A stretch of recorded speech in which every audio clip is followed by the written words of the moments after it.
यह वीडियो आपकी सोच हमेशा के लिए बदल सकता है। जरा कल्पना कीजिए, एक दिन आपका शरीर बिल्कुल शांत पड़ा होगा।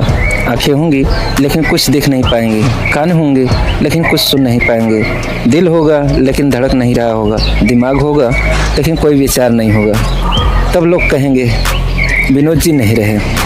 लेकिन सच ये है कि शरीर तो सामने पड़ा है, तो फिर गया कौन? यही सवाल इंसानियत का सबसे बड़ा सवाल है।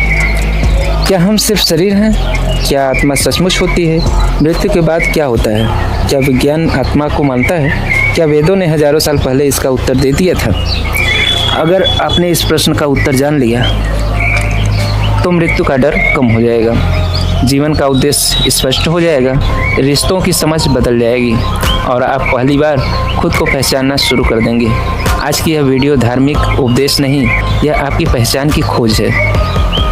आज हम जानेंगे शरीर और आत्मा में अंतर, वेदों और उपनिषदों का ज्ञान क्या है, मृत्यु और पुनर्जन्म क्या है, कर्म का नियम क्या है और जीवन का वास्तविक उद्देश्य क्या है।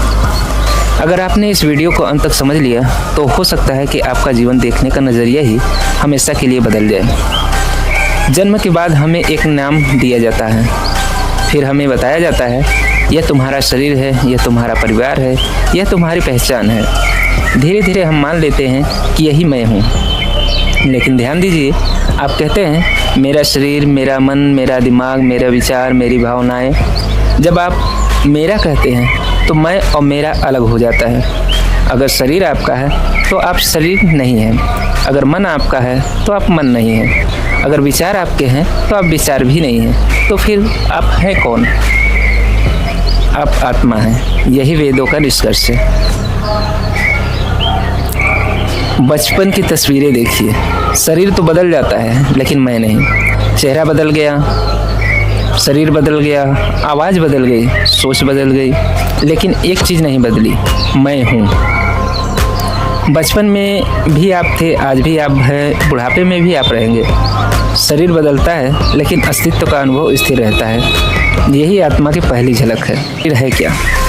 शरीर प्रकृति का अद्भुत उपकरण है। वेदों के अनुसार यह 5 तत्वों से बना है: पृथ्वी, जल, अग्नि, वायु और आकाश।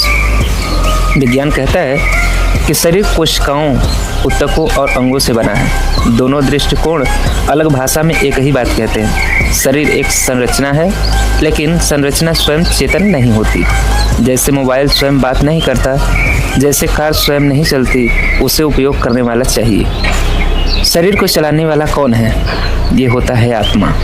वेदों के अनुसार आत्मा अजन्मा है, अमर है, अविनाशी है, चेतन है, अनुभव करता है, शुद्ध है। आत्मा को न आग जला सकती है, न जल भिगो सकता है, न वायु सुखा सकती है और न ही शस्त्र काट सकते हैं। आत्मा ऊर्जा नहीं बल्कि चेतन सत्ता मानी जाती है, यानी वह जो जानता है कि मैं हूँ। विज्ञान ने आत्मा को आज तक समझ ही नहीं पाया कि आखिर आत्मा है क्या। विज्ञान ने डीएनए पढ़ लिया, अंतरिक्ष में पहुंच गया, कंप्यूटर को बुद्धिमान बना दिया, लेकिन एक प्रश्न आज भी खुला है: चेतना कहाँ से आती है? दिमाग में अरबों न्यूरॉन्स कहाँ से आते हैं? लेकिन सवाल यह है, दर्द किसे महसूस होता है, शरीर को या आत्मा को? खुशी किसे होती है, शरीर को या आत्मा को? प्रेम कौन अनुभव करता है, शरीर या आत्मा? मैं हूँ का एहसास किसे होता है, शरीर को या आत्मा? विज्ञान इस प्रश्न को चेतना से कठिन समस्या मानता है। वेद इस अनुभवकर्ता को आत्मा कहते हैं। आज तक इन पर हमेशा चर्चा होती रही है और चर्चा मेरे हिसाब से आगे भी होती रहेंगी।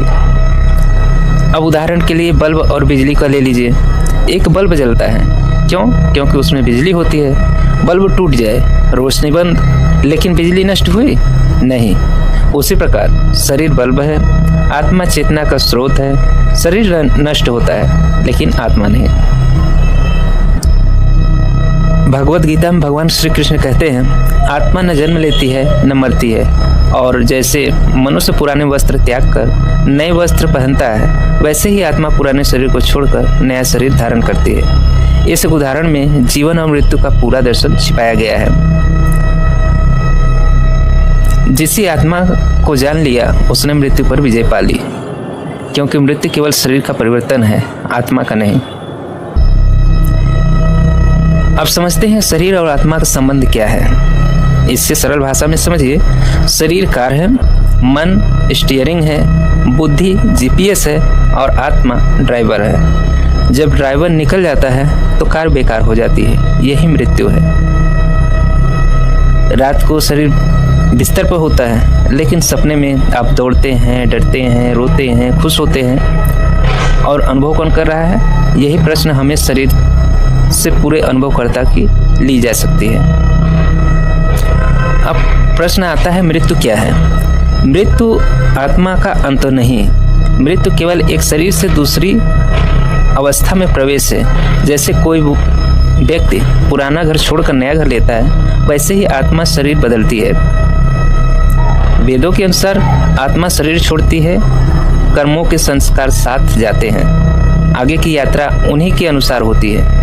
यही पुनर्जन्म की अवधारणा का आधार होता है। अगर आत्मा अमर है तो याद क्यों नहीं होती? इस पर भी बहुत से प्रश्न उठे थे। तो आपको बता दूं, क्या आपको गर्भ का समय याद है? नहीं। क्या आपको बचपन की हर घटना याद है? बिल्कुल नहीं। स्मृति मस्तिष्क पर निर्भर है, आत्मा अनुभव करता है, इसलिए शरीर बदलने पर स्मृतियां सामान्य उपलब्ध नहीं रहती। हर विचार, हर शब्द और हर कर्म प्रभाव छोड़ता है। विचार बीज है, कर्म वृक्ष है, परिणाम फल है। आज का जीवन कल के कर्मों से प्रभावित होता है। यदि जीवन केवल एक जन्म होता तो कई समानताओं को समझना कठिन होता। वेद कहते हैं, आत्मा कई जन्मों की यात्रा करती है, हर जन्म सीखने का अवसर देती है। मृत्यु से डर क्यों लगता है? क्योंकि हम शरीर को ही मैं मान बैठे हैं। जब यह समझ आता है कि हम आत्मा हैं, मृत्यु का भय कम होने लगता है, क्योंकि मैं का कोई अंत नहीं और शरीर तो घटता, मिलता और बिगड़ता रहता है। एक धनी व्यक्ति ने मृत्यु से पहले कहा, मैंने सब कुछ कमाया, बस खुद को नहीं जाना। यही जीवन की सबसे बड़ी विडंबना है। जिस शरीर के लिए तुम घमंड करते हो, एक दिन वही राख बन जाएगा। जिस पैसे के लिए तुम रिश्ते तोड़ते हो, वह यहीं रह जाएगा। जिस नाम के पीछे भागते हो, समय उसे भी मिटा देगा। साथ क्या जाएगा? सिर्फ कर्म, सिर्फ संस्कार और सिर्फ चेतना, बस। जब व्यक्ति समझता है कि आत्मा है, अपमान कम चुभता है, भय कम होता है, लोभ घटता है, करुणा बढ़ती है, जीवन अर्थपूर्ण हो जाता है।